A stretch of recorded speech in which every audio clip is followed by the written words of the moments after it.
سلام و عرض ادب خدمت شما دوستان عزیزم. مهیا احمدی هستم، وکیل پایه دادگستری.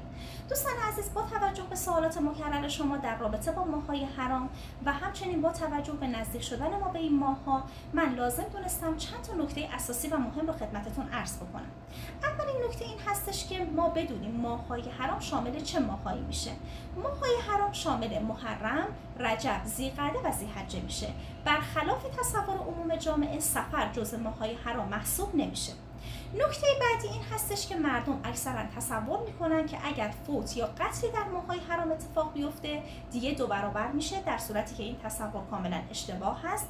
تنها 1/3 به مبلغ دیگه اضافه میشه که اصطلاح حقوقیش تقلیص دیگه هست.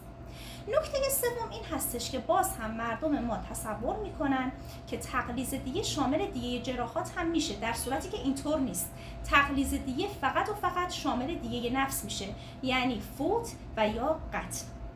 و یک مورد دیگه که خیلی هم مهم هستش این هست که دوستان توجه بکنید به بیمه نامه های ماشینتون که در موعد مقرر اون رو تمدید بکنید که اگر خدای نکرده تصادفی در ماه حرام صورت گرفت شما متحمل خسارت هنگفتی نشید. تشکر میکنم از توجهتون.